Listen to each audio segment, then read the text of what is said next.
Hello and welcome. I am Daisy, your hostess. We are going through the pages of the book titled The Hidden Power by Thomas Troward. Thomas Troward was a British judge known for his teachings on mental science and spiritual philosophy. He served as a judge in India, where he developed a deep interest in metaphysics and the power of the mind.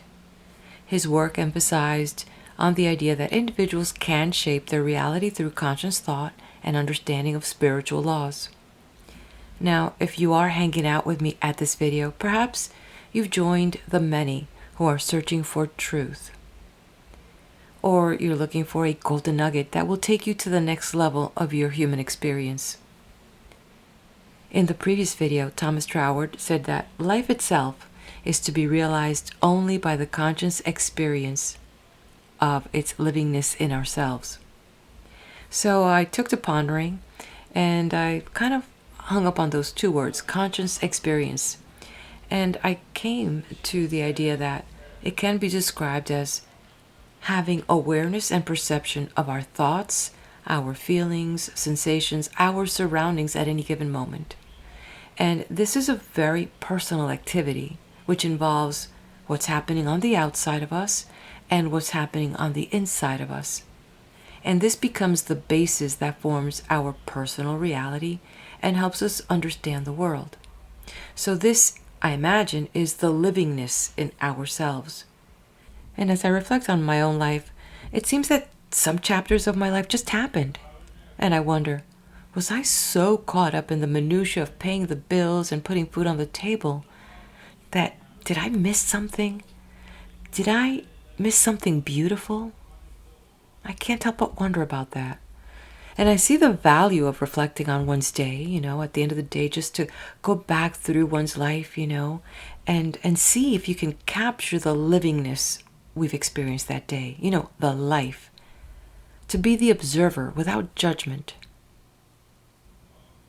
Other points that I found interesting in the previous chapter was the concept of symbols. There was a peripheral reference to theology of math or sacred geometry, which, by the way, I do have a book titled Theology of Arithmetic by the Greek philosopher Iamblichus. You may want to check that out. I did find Troward's explanation of the law of inverse squares much easier to understand. But then again, we can kind of go back to Iamblichus, the Greek, and maybe in the translation it just kind of made it a little bit more challenging, or maybe the era, he was around 245 AD, not to get quoted, but around that time. And so probably they use different words to express things. But Troward pretty much said, a truth on one plane is a truth on all. And they can use math to actually explain that. And once you have an understanding of numbers, your basic numbers, 2, 1, 3, and then you take 2 plus 1 equals 3, well, there you have that concept. And you can start playing with that. And you can go from one side to the other side, and you try to even them out, and 2 plus 1 equals 3. 1 plus 2 equals 3. And it's just, these numbers are going to be there, and they're going to be existing as a principle. And, it is quite clear that that statement of truth on one plane is a truth on all. Obviously, it's a principle that exists on all. It exists universally. And there were so many other good things to take from this chapter that really, if you take some time to just, sit there and ponder on some of these concepts with yourself, in your space, the truth will rise just like cream. And you can't dispute that because you'll feel it to be true in your heart. Well, I hope that this content here brings you a bit closer to what you're looking for. Thank you for joining me. Let's turn the page. The Hidden Power by Thomas Troward. Chapter 2. The Perversion of Truth. There is a general recognition, which is growing day by day more and more widespread, that there is a sort of hidden power somewhere, which it is within our ability somehow or other to use. The ideas on this subject are exceedingly vague with the generality of people, but still they are assuming a more and more definite form, and that which they appear to be taking with the generality of the public is the recognition of the power of suggestion. I suppose none of us doubts that there is such a thing as the power of suggestion, and that it can produce very great results indeed, and that it is par excellence as hidden power. It works behind the scenes. It works through what we know as the subconscious mind, and consequently, its activity is not immediately recognizable or the source from which it comes. Now, there is, in some aspects, its usefulness, its benefit, but in other aspects, there's a source of danger. Because a power of this kind is obviously one which can be used either well or ill. In itself, it is perfectly neutral. It all depends on the purpose for which it is used and the character of the agent who employs it. This recognition of the power of suggestion is, in many instances, taking a most undesirable form. And I commend to your notice, in support of this observation, numerous advertisements in certain classes of magazines. Many of you must have seen many specimens of that kind, offering for a certain sum of money to put you in a way of getting personal influence, mental power, power of suggestion, as the advertisements very unblushingly put it, for any purpose that you may desire.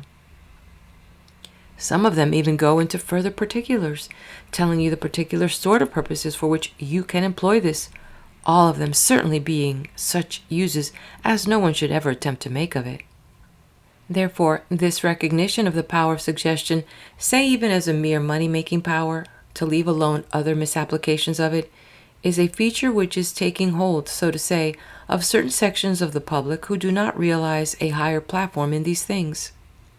It is deplorable that it should be so, but it is in the nature of things unavoidable.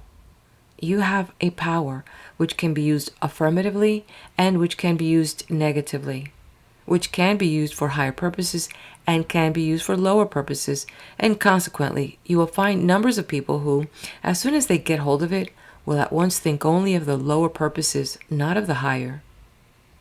In support of what I say, although this is by no means, I suppose, intended as a low application, probably it is intended as a high application, but I cannot say I agree with it. But to show you that I'm talking from actual facts, I will read you a note which I have made from the Daily Mail of the 20th January, that I dare say some of you may have seen. It is an article called Killing by Prayer, and the article goes on to say that a certain circular has been sent around to the different hospitals and other places where the study of vivisection goes forward to this effect.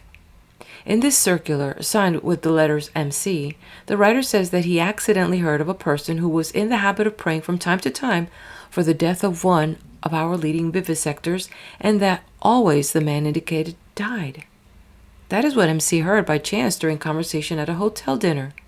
Then, thinking over this, MC goes on to say that he or she tried praying that the man most likely to cause suffering to innocent subjects by his experiments might be removed.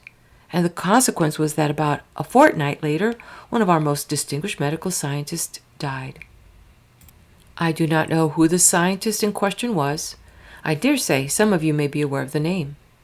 However, that is what the Daily Mail tells us, and it also states that the anti-vivisection societies were unanimous in condemning this circular, and very properly so. Now you see, the sender of that circular, whoever he was, obviously thought he was doing a very good piece of work. I myself am by no means any friend of vivisection. I do not think anyone can have a real knowledge of the truth and remain in touch with it, but I certainly agreed with the anti-vivisection societies in condemning such a circular as that. You see, there is the assumption that prayer, or mental power, can be used to remove a person from the stage of life, and MC claims that he did it in the case of this particular scientist. That brings back another parallel, almost, I might say, an historical parallel to our mind, that of Dr. Anna Kingsford, taking place perhaps some 40 years ago, who claimed, of course, she was a very strong anti-vivisectionist, that by thought power she caused the death of Claude Bernard, the great vivisection scientist of France. Certainly, at the time that she put out her forces, he did die. But on the other hand, it has been remarked that it was from that very date that her own breakup commenced, and never ceased till she herself passed into the other world. So you see, these actions are likely to revert to the sender, even if they are successful. Now, in these two cases, the ultimate object was not a low one. It was one which was supposed to be for the benefit of humanity and of the dumb creation. But that does not justify the means. The maxim, the end justifies the means, is the greatest perversion of truth, and still more so if this hidden power, the power of suggestion, is used to injure anyone for a more personal motive than in these cases which I have cited. The lower the motive, the lower the action becomes, and to suppose that because mental means are employed they make any difference in the nature of the act is a very great mistake. It has been sometimes my painful duty to sentence people to death for murder, and therefore I claim that I have a very fair knowledge of what differentiates murder from those cases in which life is taken which do not amount to murder. And speaking from the judicial experience of a great many years, and the trial of a large number of cases which have involved the question whether the death penalty should be passed or not, I have no hesitation in saying that to kill by mental means is just as much murder as to kill by poison or the dagger. Speaking judicially, I should have not the least hesitation in hanging anyone who committed murder by means of mental suggestion. Psychological crime, remember, is crime just the same. Possibly it is more deeply dyed crime because of the greater knowledge which must go along with it. I say that the psychological criminal is worse than the ordinary criminal. One of the teachings of the Master is on this very point. I refer you to the miracle of the fig tree. You know that he exhibited his power of killing not a person, not even an animal, but a tree. And when the disciples said to him, "See how this tree which you cursed has withered away," he replied, "Well, you can do exactly the same thing," and goes on to say, "Nothing shall be impossible to you." Therefore, if you can kill fig trees, you can kill people, but forgive if you have aught against any, that your heavenly Father may forgive you. He says, in effect, now you have seen that this hidden power can be used to the destruction of life.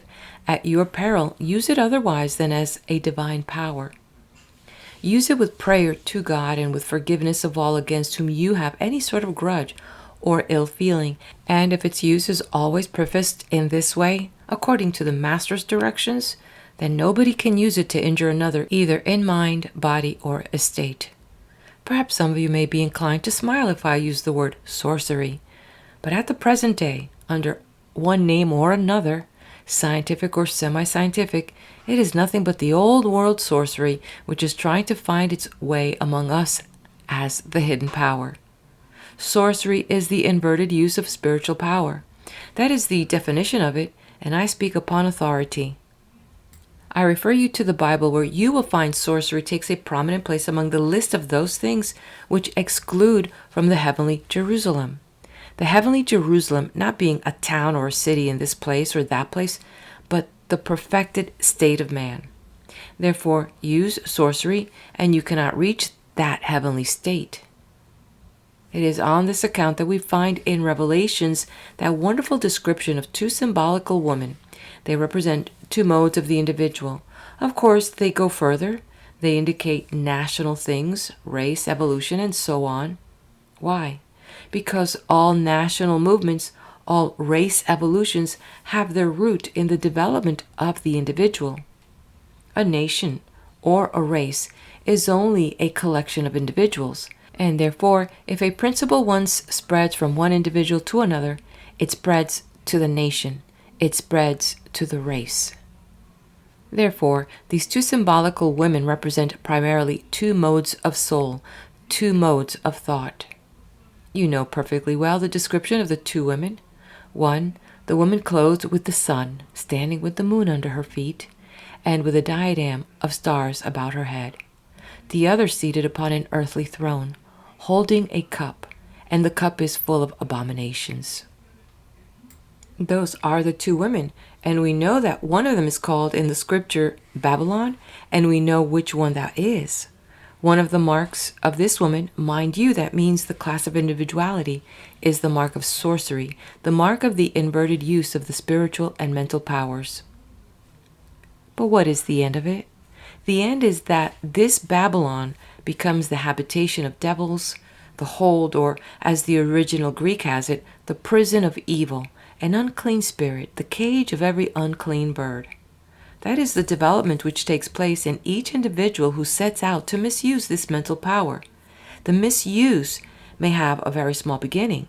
It may be such as is taught in a certain school, which I am told exists in London, where shop assistants are trained in the use of magnetic power in order to decoy or compel unknowing purchasers into buying what they do not want. I am told there is such a school. I cannot quote you my authority. That is a trifling matter. I go into a shop and spend 2 or 3 shillings in buying something which, when I get home, I find absolutely useless, and I say, how in the name of fortune did I come to buy this rubbish? Well, I must have been hypnotized into it. It does not make much difference to me, but it makes a great deal of difference to the young man or woman who has hypnotized me, because it is the first step on the downward path. It may be only a matter of 6pence, but it leads on step by step, and unless that path is retraced, the final end is that of Babylon. There it is that St. John says, I heard a voice from heaven saying, Come forth, my people, out of her. And that is out of Babylon. Come forth, my people, out of her. That is out of this inverted mode of using spiritual power. Come forth, my people, out of her, that ye have no fellowship with her sins, and that ye shall receive not of her plague. Therefore, against this inverted use of the hidden power, I warn everyone from the first day when he begins to realize that there is such a thing as mental or spiritual power which can be exercised upon other persons.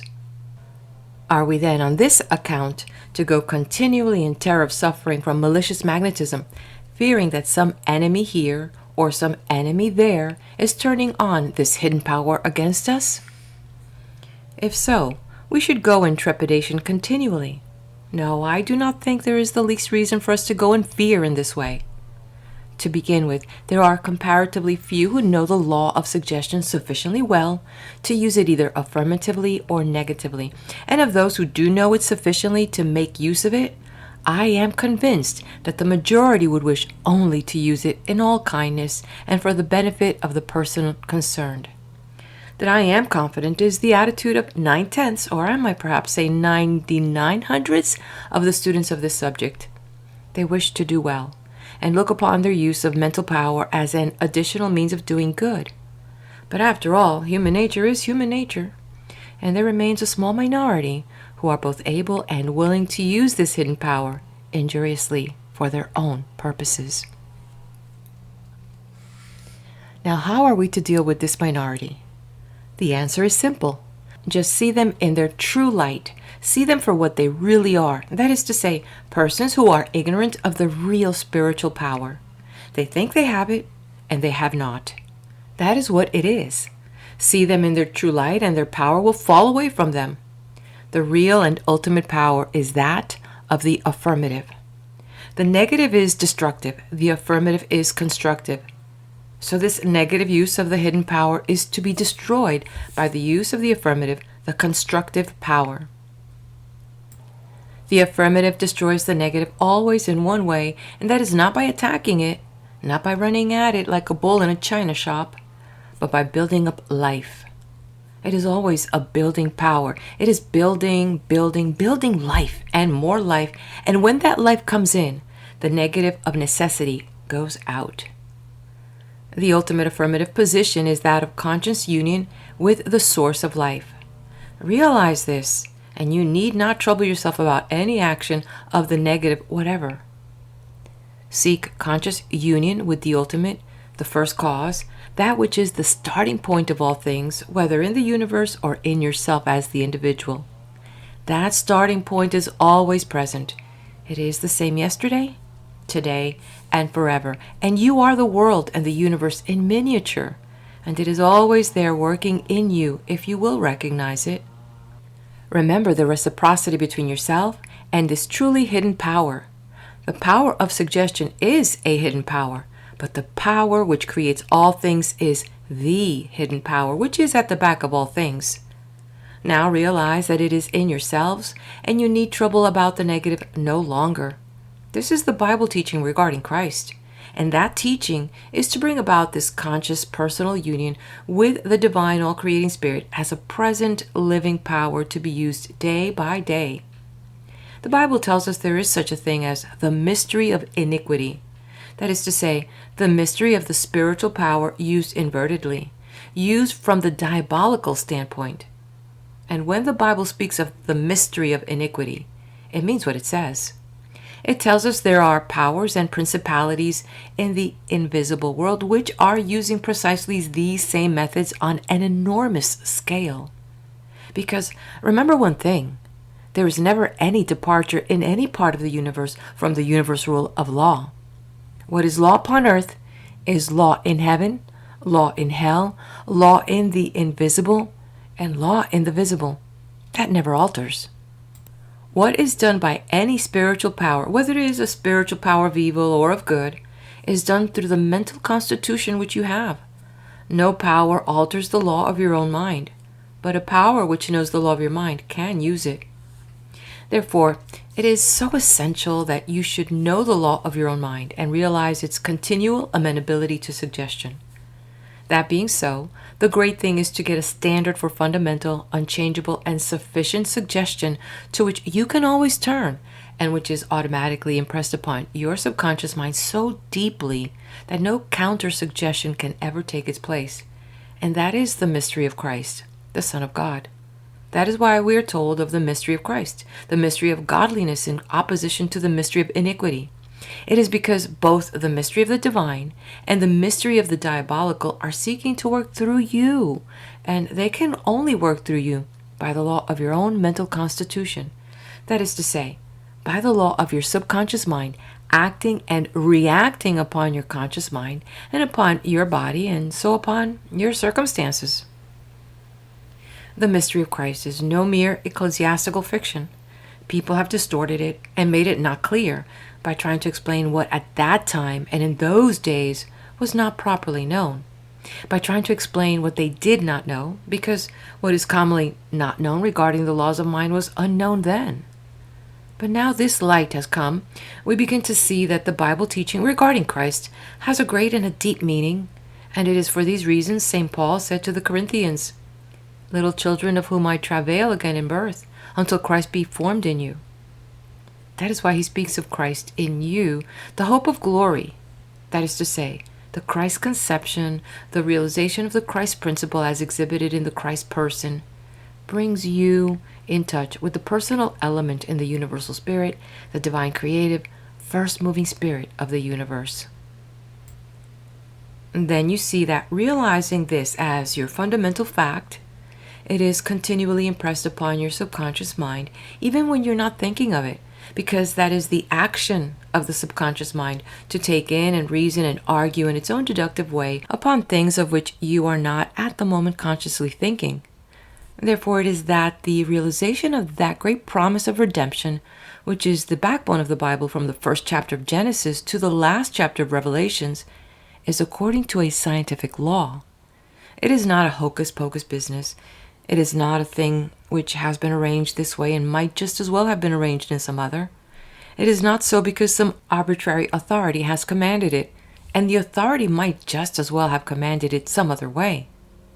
No, it is so because the more you examine it, the more you will find that it is absolutely scientific.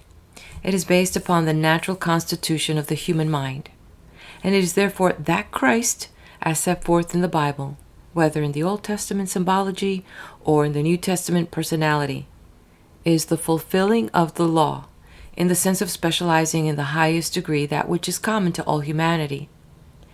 As we realize this more and more, and specialize it more and more, so we shall rise to higher and higher intercourse and more consciousness of reciprocal identity, reciprocal life with the universal power, which will raise us above any possibility of being touched by any sort of malicious suggestion. If anybody should be then so ill-willed towards us and so lamentably ignorant of spiritual truth himself as to seek to exercise the power of malicious suggestion against us, I pity the person who tries to do it. He will get nothing out of it, because he is firing peas out of the pea shooter against an ironclad war vessel. That is what it amounts to. but for himself it amounts to something more. It is a true saying that curses return home to roost. I think if we study these things and consider that there is a reason for them, we need not be in the least alarmed about negative suggestion or malicious magnetism, of being brought under the power of other minds, of being got over in some way, of being done out of our property, of being injured in our health, or being hurt in our circumstances, and so on. Of course, if you lay yourself open to that kind of thing, you will get it. Knock, and it shall be opened unto you. That is why the scripture says, he that breaketh through a hedge, a serpent shall bite him. That is the serpent that some of us know something about. That is our old enemy, Nahash. Some of you, at any rate, are sufficiently trained in the inner sciences to know the serpent Nahash. Break down the hedge, that is to say, the conscious control of your own mind. And above all, the hedge of the divine love and wisdom, with which God himself will surround you in the personality of his Son. Break down this hedge, and of course, Nahash comes in. But if you keep your hedge, and remember the old Hebrew tradition always spoke of the divine law as the hedge, if you keep your hedge unbroken, nothing can come in except by the door. Christ said, I am the door. By me, if any man enter in, he shall be saved. I have spoken of two great mysteries, the mystery of the godliness and the mystery of iniquity, the mystery of Christ and the mystery of the Antichrist. Now, it is not necessary, mind you, that you should understand these mysteries in full in order to get into the right position. If it were necessary that we should fully understand these mysteries, either to get away from one or to get into the other, I think all of us would have an uncommonly bad chance. I certainly should. I can touch only the fringe of these things, but we can realize the principle of the affirmative and the principle of the negative, which underlies them both. One is the mystery of light, and the other is the mystery of darkness. I do not say, do not study these mysteries. They're exactly what we ought to study. But do not think that you remain in a state of danger until you have completely fathomed the mystery. Not a bit of it. You can quite get on the right side without understanding the whole thing, exactly as you travel on a railway without understanding the mechanism of the engine which takes you along. So then we have these two mysteries, that of light and that of darkness, and therefore what we have to do is to exercise our will to receive the mystery of light, and then that will make for itself a center in our own heart and beings, and you will become conscious of that center. Whether you understand it or not, you will become conscious of it. And then from that center of light in yourself, you can start everything in your life, whether spiritual or temporal. You do not have to go further back. You do not have to analyze the why and the wherefore of these things in order to get your starting point. It may interest you afterwards. It may strengthen you afterwards to do so. But for a practical starting point, you must realize the divine presence in yourself, which is the Son of God manifested in you. That is, the divine principle of personality speaking within yourself. So then, having realized this as your center, you carry the all-originating affirmative power with you, all through everything that you do and everything that you are. Day and night, it will be there. It will protect you, it will guide you, it will help you. And when you want to do so, you can consciously apply to it, and it will give you assistance. And because you take this as your starting point, it will manifest itself in all your conditions. Because remember, it is a very simple law of logic that whatever you start with will manifest itself all down the sequence which comes from it. If you start with the color red, you can make all sorts of modifications and bring out orange, purple, and brown. But the red basis will show itself all down the scale of color. And so if you start with a basis of blue, blue will show itself all down the scale of various colors. Therefore, if you start with the affirmative basis, the one starting point of the divine spirit, not taking it lower down the stream, but going to the fountainhead, that affirmative principle of life will flow all through, showing its own quality to the very tips of your fingers and beyond that out in all your circumstances, so that the divine presence will be continuously with you, not as a consequence of you joining this church or that, following this idea or that teacher, but because you know the truth for yourselves, and you have realized it as an actual living experience in your own mind and in your own heart. And therefore it is that this personal recognition of the divine love and wisdom and power is what St. Paul calls Christ in you, the hope of glory. Each one who recognizes this is one who answers the biblical description of a true Israelite indeed. That word Israelite in the Bible is a very deeply symbolical word, and it carries an immense amount of meaning with it. So get this recognition as the real working fact that each one of you is an Israelite indeed, and if so, then make yourselves perfectly happy with the everlasting statement, which is as true now as it was on the day on which it was uttered. There is no divination or enchantment against Israel. End of chapter. Chapter 3. The I Am. We often do not sufficiently recognize the truth of Walt Whitman's pithy saying, "I am not all contained between my hat and my boots," and forget the twofold nature of the I Am. That is, at once, both the manifested and the unmanifested, the universal and the individual. By losing sight of this truth, we surround ourselves with limitations. We see only part of the self, and then we are surprised that the part fails to do the work of the whole. Factors crop up on which we had not reckoned, and we wonder where they come from, and do not understand that they necessarily arise from that great unity in which we are all included. It is the grand intelligence and livingness of universal spirit continually pressing forward to manifestation of itself in a glorious humanity. This must be effected by each individual's recognition of his power to cooperate with the Supreme Principle through an intelligent conception of its purpose and of the natural laws by which that purpose is accomplished. A recognition which can proceed only from the realization that he himself is none other than the same universal principle in particular manifestation.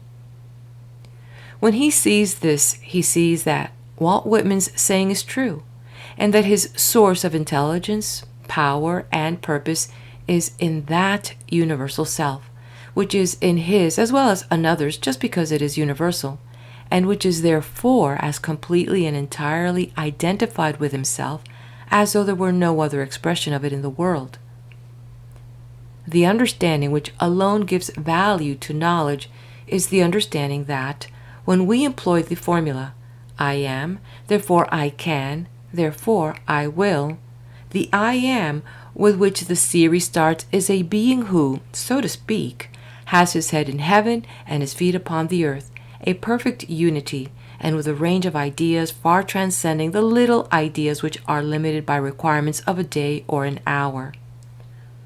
On the other hand, the requirements of the day and the hour are real while they last, and since the manifested life can be lived only in the moment that now is, whether it be today or 10,000 years hence, our need is to harmonize the life of expression with the life of purpose.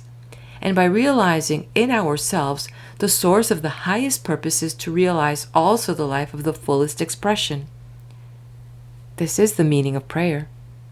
Prayer is not a foolish seeking to change the mind of supreme wisdom, but it is an intelligent seeking to embody that wisdom in our thoughts so as more and more perfectly to express it in expressing ourselves. Thus, as we gradually grow into the habit of finding this inspiring presence within ourselves and of realizing its forward movement as the ultimate determining factor in all true healthful mental action, it will become second nature to us to have all our plans, down to the apparently most trivial, so floating upon the undercurrent of this universal intelligence that a great harmony will come into our lives. Every discordant manifestation will disappear, and we shall find ourselves more and more controlling all things into the forms that we desire. Why? Because we have attained to commanding the Spirit and making it obey us? Certainly not. For if the blind lead the blind, both shall fall into the ditch. But because we are companions of the Spirit, and by a continuous and growing intimacy have changed not the mind of spirit, but our own, and have learned to think from a higher standpoint, where we see that the old world saying, "Know thyself," includes the knowledge of all that we mean when we speak of God. I am is one. This may seem a very elementary proposition, but it is one of which we are too apt to lose sight. What does it mean?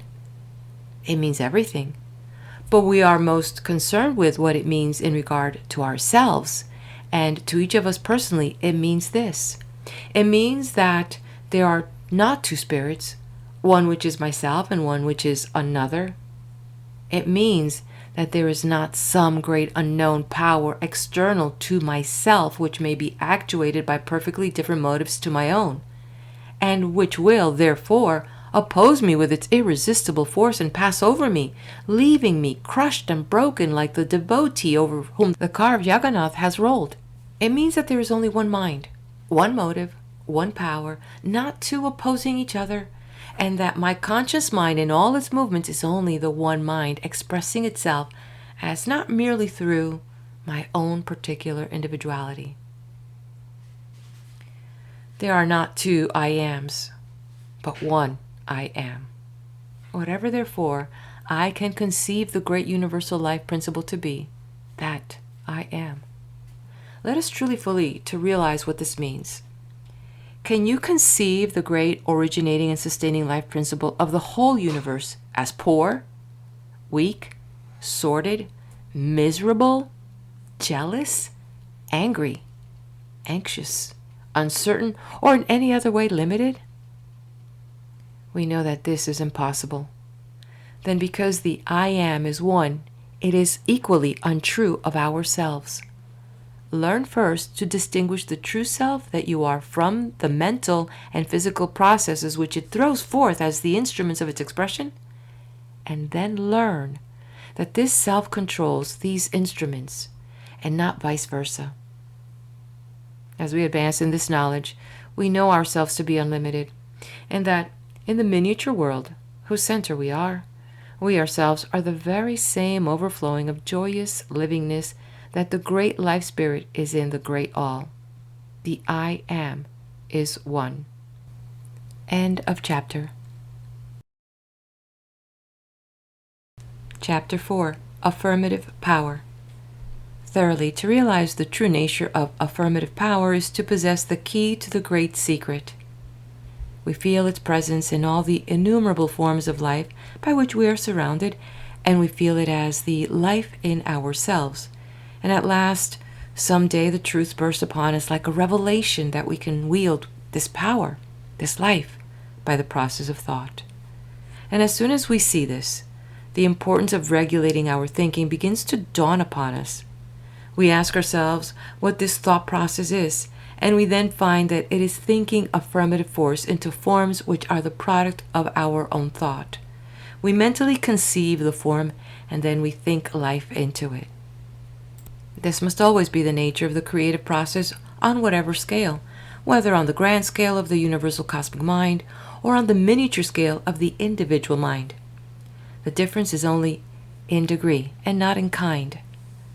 We may picture the mental machinery by which this is done in the way that best satisfies our intellect, and the satisfying of the intellect on this point is a potent factor in giving us that confidence in our mental action without which we can effect nothing.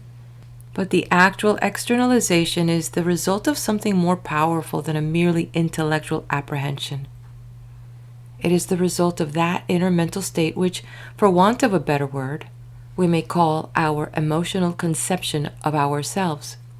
It is the self which we feel ourselves to be, which takes forms of our own creating. For this reason, our thoughts must be so grounded upon knowledge that we shall feel the truth of it, and thus be able to produce in ourselves that mental attitude of feeling which corresponds to the condition which we desire to externalize. We cannot think into manifestation a different sort of life than which we realize in ourselves. As Horace says, Nemo dat quod non habet. We cannot give what we have not got. And on the other hand, we can never cease creating forms of some sort by our mental activity, thinking life into them. This point must be very carefully noted. We cannot sit still producing nothing. The mental machinery will keep on turning out work of some sort, and it rests with us to determine of what sort it shall be. In our entire ignorance or imperfect realization of this, we create negative forms and think life into them. We create forms of death, sickness, sorrow, trouble, and limitation of all sorts, and then think life into these forms, with the result that, however non-existent in themselves, to us they become realities and throw their shadow across the path which would otherwise be bright with the many-colored beauties of innumerable flowers and the glory of the sunshine. This need not be. It is giving to the negative an affirmative force which does not belong to it. Consider what it meant by the negative. It is the absence of something. It is not being, and is the absence of all that constitutes being. Left to itself, it remains in its own nothingness, and it only assumes form and activity when we give these to it by our thought. Here, then, is the great reason for practicing control over our thought. It is the one and only instrument we have to work with, but it is an instrument which works with the greatest certainty. For limitation if we think limitation, for enlargement if we think enlargement. Our thought as feeling is the magnet which draws to us those conditions which accurately correspond to itself. This is the meaning of the saying that thoughts are things. But you say, how can I think differently from the circumstances? Certainly you are not required to say that the circumstances at the present moment are what they are not. To say so would be untrue. But what is wanted is not to think from the standpoint of circumstances at all. Think from the interior standpoint where there are no circumstances, and from whence you can dictate what circumstances shall be, and then leave the circumstances to take care of themselves. Do not think of this, that, or the other particular circumstances of health, peace, etc., but of health, peace, and prosperity themselves. Here is an advertisement for Pearson's Weekly. Think money. Big money. Makers think money. This is a perfectly sound statement of the power of thought, although it is only an advertisement. But we may make and advance beyond thinking money. We can think life in all its fullness, together with that perfect harmony of conditions which includes all that we need of money and 1,000 other good things besides, for some of which money stands as the symbol of exchangeable value, while others cannot be estimated by so material a standard. Therefore, think life, illumination, harmony, prosperity, happiness. Think the things rather than this or that condition of them. And then by the sure operation of the universal law, these things will form themselves into the shapes best suited to your particular case, and will enter your life as active, living forces which will never depart from you because you know them to be part and parcel of your own being. End of chapter. Chapter 5. Submission. There are two kinds of submission: submission to superior force and submission to superior truth. The one is weakness and the other is strength. It is an exceedingly important part of our training to learn to distinguish between these two, and the more so because the wrong kind is extolled by nearly all schools of popular religious teaching at the present day as constituting the highest degree of human attainment. By some, this is pressed so far as to make it an instrument of actual oppression, and withal it is a source of weakness and a bar to progress. We are forbidden to question what are called the wise dispensations of providence, and are told that pain and sorrow are to be accepted because they are the will of God. And there is much eloquent speaking and writing concerning the beauty of quiet resignation, all of which appeals to a certain class of gentle minds who have not yet learnt that gentleness does not consist in the absence of power, but in the kindly and beneficent use of it. Minds cast in this mold are peculiarly apt to be misled. They perceive a certain beauty in the picture of weakness leaning upon strength, but they attribute its soothing influence to the wrong element of the combination. A thoughtful analysis would show them that their feelings consisted of pity for the weak figure and admiration for the strong one, and that the suggestive of the whole arose from its satisfying the artistic sense of balance which requires a compensation of this sort. But which of the two figures in the picture would they themselves prefer to be? Surely not the weak one needing help, but the strong one giving it. By itself, the weak figure only stirs our pity and not our admiration. Its form may be beautiful, but its very beauty only serves to enhance the sense of something wanting, and the something wanting is strength.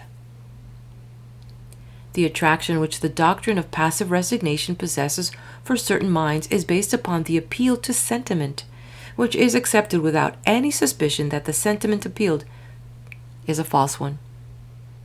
Now, the healthful influence of the movement known as the higher thought consists precisely in this, that it sets itself rigorously to combat this debilitating doctrine of submission. It can see as well as others the beauty of weakness leaning upon strength, but it sees that the real source of the beauty lies in the strong element of the combination. The true beauty consists in the power to confer strength, and this power is not to be acquired by submission, but by the exactly opposite method of continually asserting our determination not to submit. Of course, we take it for granted that all sorrow, sickness, pain, trouble, and other adversity in the world is the expression of the will of God. Then doubtless we must resign ourselves to the inevitable with all the submission we can command, and comfort ourselves with the vague hope that somehow, in some far-off future, we shall find that good is the final goal of ill. Though even this vague hope is a protest against the very submission we are endeavoring to exercise. But to make the assumption that the evil of life is the will of God is to assume what a careful and intelligent study of the laws of the universe, both mental and physical, will show us is not the truth. And if we turn to that book, which contains the fullest delineation of these universal laws, we shall find nothing taught more clearly than that submission to the evils of life is not submission to the will of God. We are told that Christ was manifested for this end, that he should destroy him that hath the power of death, that is, the devil. Now, death is the very culmination of the negative. It is the entire absence of all that makes life, and whatever goes to diminish the living quality of life reproduces, in its degree, the distinctive quality of this supreme exhibition of the negative. Everything that tends to detract from the fullness of life has in it this deathful quality. In that completely renovated life, which is figured under the emblem of the New Jerusalem, we are told that sorrow and sighing shall flee away, and that the inhabitant shall not say, I am sick.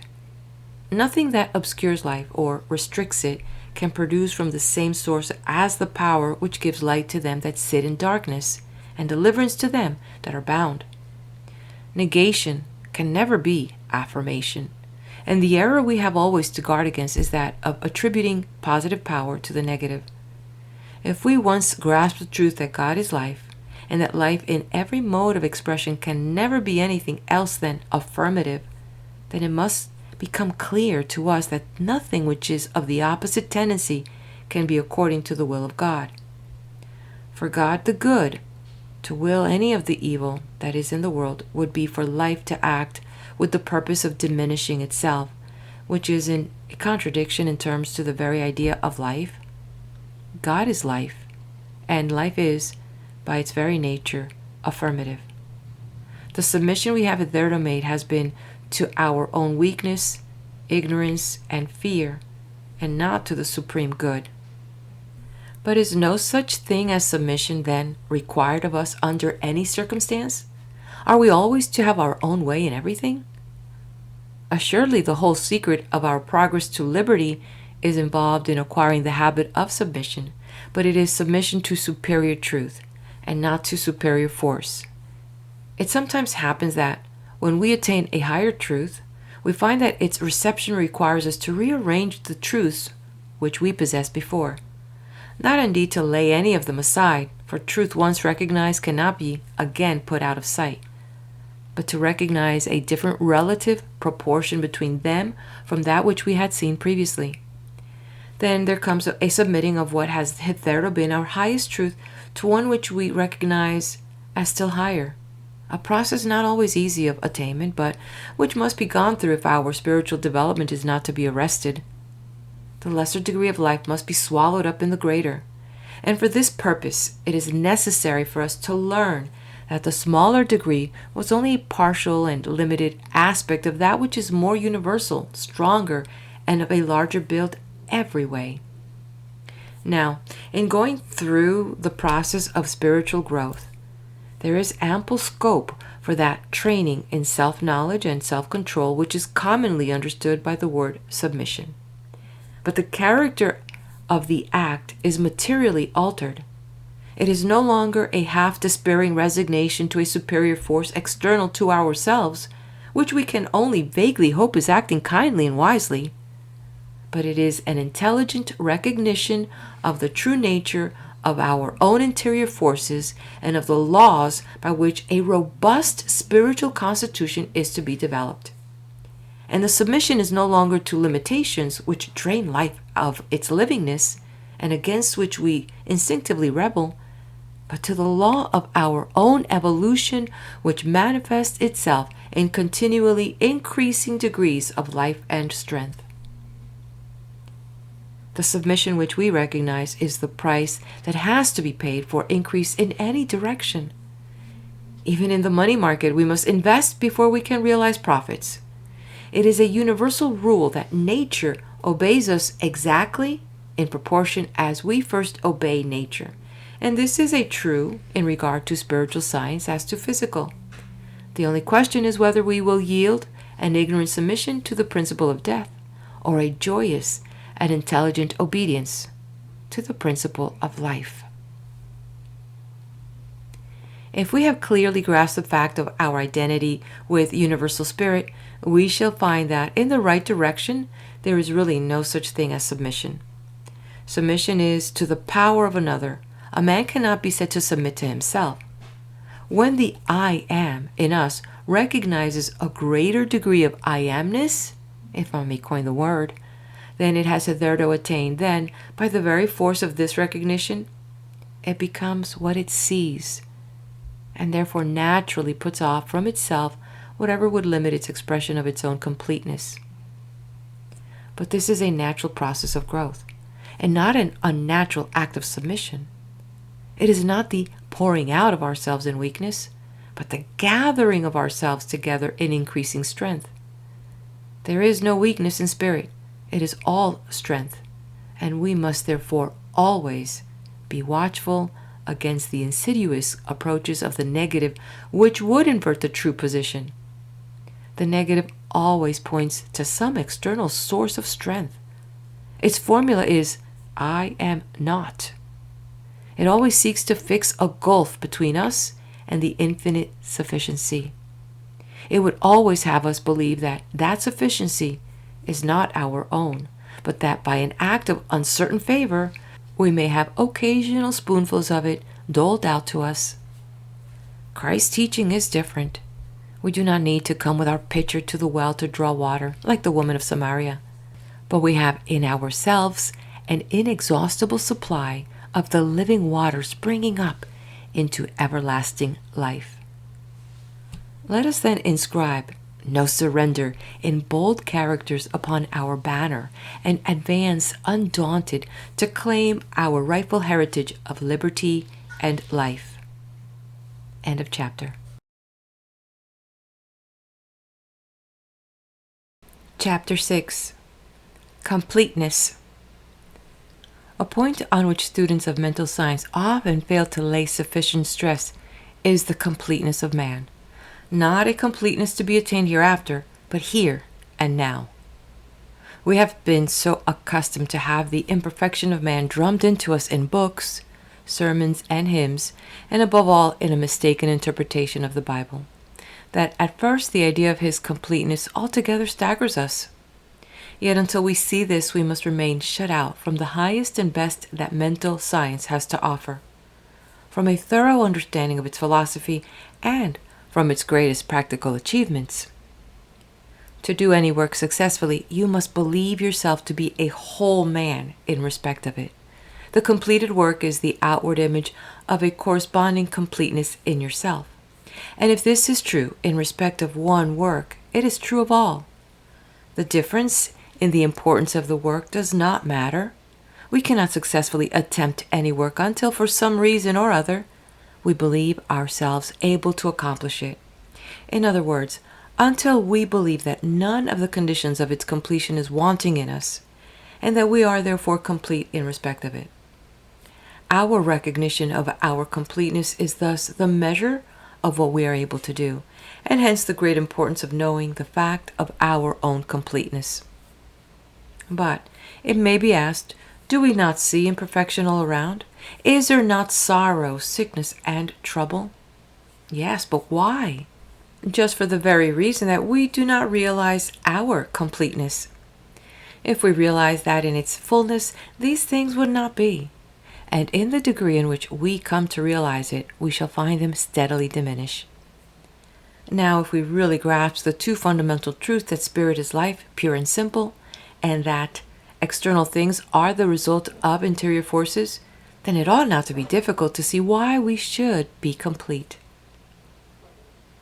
For to suppose otherwise is to suppose the reactive power of the universe to be either unable or unwilling to produce the complete expression of its own intention in the creation of man. That it should be unable to so would be to depose it from its place as the creative principle, and that it should be unwilling to fulfill its own intention is a contradiction in terms. So that on either supposition we come to a reductio ad absurdum. In forming man, the creative principle therefore must have produced a perfect work, and our conception of ourselves is imperfect, can only be the result of our own ignorance of what we really are. And our advance, therefore, does not consist in having something new added to us, but in learning to bring into action powers which already exist in us, but which we have never tried to use, and therefore have not developed, simply because we have always taken it for granted that we are by nature defective in some of the most important faculties necessary to fit us to our environment. If we wish to attain to these great powers, the question is, where are we to seek them? And the answer is in ourselves. That is the great secret. We are not to go outside ourselves to look for power. As soon as we do so, we find not power, but weakness. To seek strength from any outside source is to make affirmation of our weakness, and all know what the natural result of such an affirmation must be. We are complete in ourselves.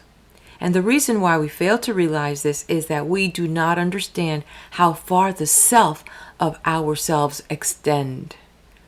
We know that the whole of anything consists of all its parts, and not only of some of them. Yet this is just what we do not seem to know about ourselves. We say rightly that every person is a concentration of the universal spirit into individual consciousness. But if so, then each individual consciousness must find the universal spirit to be the infinite expression of itself. It is this part of the self that we so often leave out in our estimate of what we are. And consequently, we look upon ourselves as crawling pygmies when we might think of ourselves as archangels. We try to work with the mere shadows of ourselves instead of with the glorious substance, and then wonder at our failures.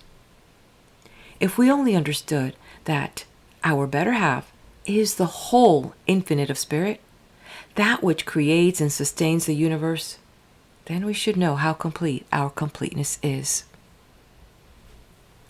As we approach this conception, our completeness becomes a reality to us, and we find that we need not go outside ourselves for anything. We have only to draw on that part of ourselves which is infinite to carry out any intention we may form in our individual consciousness.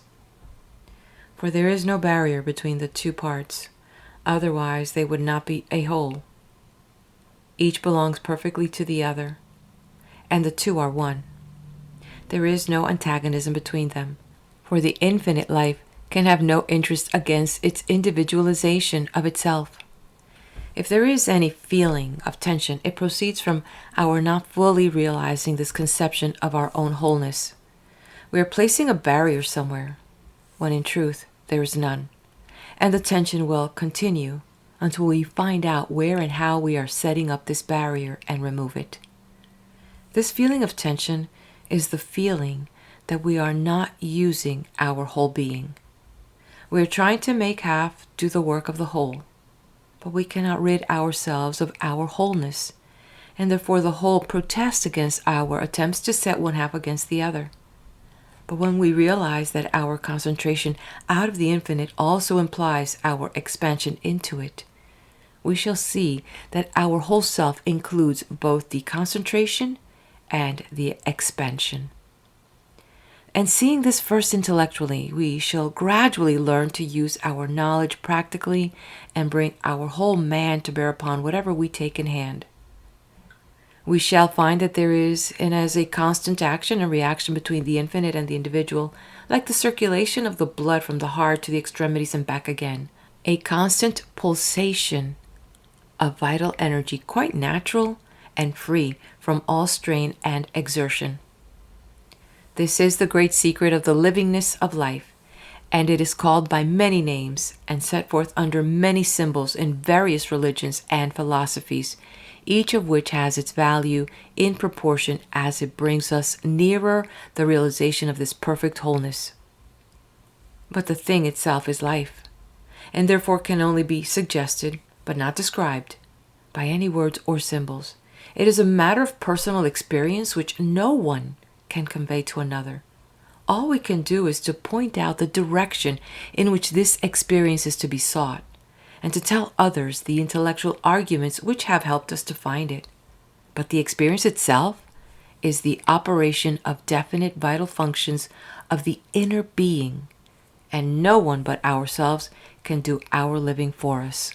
But so far as it is possible to express these things in words, what must be the result of realizing that the self in us includes the infinite as well as the individual? All the resources of the infinite must be at our disposal. We may draw on them as we will, and there is no limit save that imposed by the law of kindness, a self-imposed limitation which, because of being self-imposed, is not bondage, but only another expression of our liberty. Thus we are free, and all limitations are removed. We are also no longer ignorant, for since the self in us includes the infinite, we can draw thence all needed knowledge, and though we may not always be able to formulate this knowledge in the mentality, we shall feel its guidance, and eventually the mentality will learn to put this also into form of words, and thus by combining thought and experience, theory and practice, we shall by degrees come more and more into the knowledge of the law of our being, and find that there is no place in it for fear, because it is the law of perfect liberty. And knowing what our whole self really is, we shall walk erect as free men and women, radiating light and life all around, so that our very presence will carry a vivifying influence with it, because we realize ourselves to be an affirmative whole, and not a mere negative disintegration of the parts. We know that our whole self includes that greater man which is back of and causes the phenomenal man. And this greater man is the true human principle in us. It is therefore universal in its sympathies, but at the same time not less individually ourself. And thus the true man in us, being at once both universal and individual, can be trusted as a sure guide. It is that thinker which is behind the conscience mentality, and which, If we will accept it as our center and realize that it is not a separate entity but ourself, will be found equal to every occasion and will lead us out of a condition of servitude into the glorious liberty of the sons of God. End of chapter. Chapter 7. The Principle of Guidance. If I were asked which of all the spiritual principles ranked first, I should feel inclined to say the principle of guidance, not in the sense of being more essential than the others, for every portion is equally essential to the completeness of a perfect whole, but in the sense of being first in order of sequence and giving value to all our other powers by placing them in their due relation to one another. Giving value to our other powers, I say, because this also is one of our powers. It is that which, judged from the standpoint of personal self-consciousness, is above us, but which, realized from the point of view of the unity of all spirit, is part and parcel of ourselves, because it is the infinite mind, which is of necessity identified with all its manifestations. Looking to this infinite mind as a superior intelligence from which we may receive guidance does not therefore imply looking to an external source. On the contrary, it is looking to the innermost spring of our own being, with a confidence in its action which enables us to proceed to the execution of our plans with a firmness and assurance that are in themselves the very guarantee of our success. The action of the spiritual principles in us follows the order which we impose upon them by our thought. Therefore, the order of realization will reproduce the order of desire. And if we neglect this first principle of right order and guidance, we shall find ourselves beginning to put forth other great powers, which are at present latent with us, without knowing how to find suitable employment for them, which would be a very perilous condition, for without having before us objects worthy of the powers to which we awake, we should waste them on petty purposes dictated only by the narrow range of our unilluminated intellect. Therefore the ancient wisdom says, "With all thy getting, get understanding." The awakening to consciousness of our mysterious interior powers will sooner or later take place, and will result in our using them whether we understand the law of their development or not, just as we already use our physical faculties whether we understand their laws or not. The interior powers are natural powers as much as the exterior ones. We can direct their use by a knowledge of their laws, and it is therefore of the highest importance to have some sound principle of guidance in the use of these higher faculties as they begin to manifest themselves. If, therefore, we would safely and profitably enter upon the possession of the great inheritance of power that is opening out before us, we must before all things seek to realize in ourselves that superior intelligence which will become an unfailing principle of guidance if we will only recognize it as such. Everything depends on our recognition. Thoughts are things, and therefore as we will our thoughts to be, so we will the thing to be.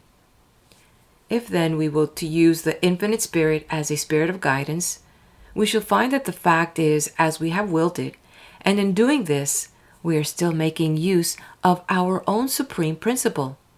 And this is the true understanding which, by placing all the other powers in their correct order, creates one grand unity of power directed to clearly defined and worthy aims, in place of the dispersion of our powers, by which they only neutralize each other and effect nothing. This is that spirit of truth, which shall guide us into all truth. It is the sincere desire of us reaching out after truth.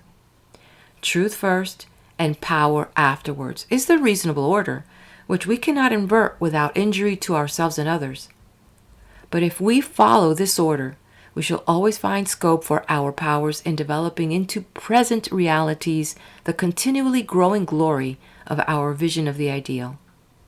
The ideal is the true real, but it must be brought into manifestation before it can be shown to be so. And it is in this that the practical nature of our mental studies consists. It is the practical mystic who is the man of power, the man who, realizing the mystical powers within, fits his outward action to his knowledge, and so shows his faith by his works. And assuredly, the first step is to make use of that power of infallible guidance, which he can call to his aid simply by desiring to be led by it. End of chapter. We continue the read of this book titled The Hidden Power by Thomas Troward at the next video. Like, share, and subscribe.